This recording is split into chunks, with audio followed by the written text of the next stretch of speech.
I went to sleep in a 4-bedroom house with a Mercedes in the driveway and a wedding to plan. I woke up homeless, penniless, and stranded, with nothing but a text message to explain why my life had imploded. People love a revenge story. They love to cheer for the guy who takes back what's his. But nobody talks about what it looks like from the other side. Nobody asks if the punishment actually fits the crime.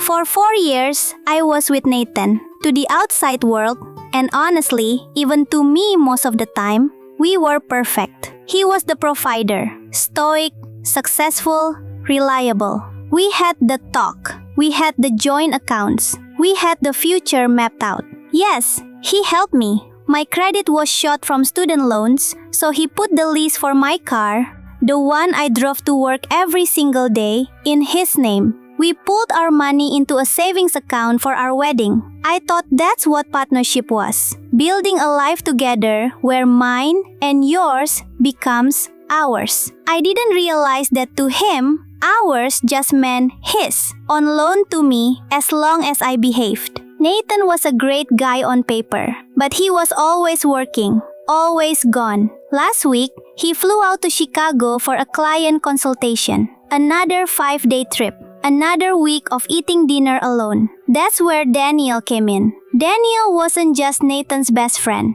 He was the one who was actually around. When Nathan was working late, Daniel was the one sending funny memes. When I was lonely, Daniel was the one who offered to come over and keep me company. It wasn't calculated. I didn't plan to hurt Nathan. It just happened. We had too much wine. We were lonely. We made a mistake. A terrible, stupid mistake. But it was just one night. It wasn't an affair. It wasn't a lifestyle. It was a lapse in judgment. We thought Nathan was in Chicago. We thought we had 2 more days. I don't remember hearing him come home. I didn't hear the door. I didn't hear him walk up the stairs. I woke up at 11 a.m. on a Tuesday. The house was dead silent. Daniel was still asleep next to me. I reached for my phone to check the time, and I saw a notification from my bank. Balance alert. Account ending in 4092 is below $5. That didn't make sense. We had $42,000 in that account. It was our wedding fund. It was the down payment for our next house. I opened the app. A transfer of $42,000 had been initiated at 3:15 a.m. to an external account I didn't recognize. Panic started to set in. I shook Daniel awake. "Something's wrong," I said. "We've been hacked." I tried to log into the credit card app to call the fraud line. Account access denied. Card reported stolen. I ran downstairs, my heart hammering in my throat. I opened the front door to check the mail. Maybe see if the power was cut too. The driveway was empty. My white Mercedes was gone. I stood there in the doorway, barefoot, staring at the oil stain on the concrete where my car used to be. I thought it had been stolen. I was about to call the police when I looked at the windshield of Daniel's gray sedan parked on the street. There was a bouquet of smashed lilies on his windshield. And that's when I knew. This wasn't a hacker. This wasn't a car thief.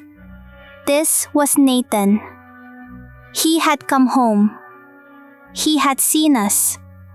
And instead of waking us up, instead of yelling, instead of acting like a human being with emotions, he had quietly, systematically destroyed my entire existence while I slept. I ran back inside and grabbed my phone. Nathan is not answering. 20 calls straight to voicemail. Then, a text came through. Not from Nathan, but from our landlord, Dave. Rachel, Nathan informed me he's vacated the property and ended the lease effective immediately. He mentioned you can't afford the rent solo. I need you out by the weekend. Also, he mentioned an unauthorized tenant. Please have him leave immediately. I felt like I couldn't breathe. I was sitting on the floor of a house I was being kicked out of, with no car to live in and $0 to my name. Then, finally, the text from Nathan. just a photo. A blurry shadow of Daniel and me in bed. And the caption, "I hope he was worth the lease, the savings, and the last 4 years." It's been 3 weeks. I'm living in my childhood bedroom at my parents' house. I have no car, so I have to take the bus to work. I have no savings, 4 years of contributing to that account, gone in a single click. Daniel tried to talk to him, but Nathan had security throw him out of the building. Look, I know what I did was wrong. I cheated. I betrayed his trust. I own that. I am not asking for a medal. But does cheating entitle someone to leave you destitute? Does a mistake in the bedroom justify financial abuse? He didn't just break up with me. He executed a scorched earth campaign to make sure I had nothing left. He legally stole every penny we saved together. He took my transportation. He took my home. He didn't leave me with enough money to even buy a sandwich. People call him a legend or a genius for what he did. But I look at the man who could stand in a doorway, watch the woman he supposedly loved sleeping, and decide to ruin her life without shedding a tear. And I think maybe I'm the one who dodged a bullet. I made a mistake, but he made a choice to be cruel. Do you think I need to suffer like this because of just one mistake I did?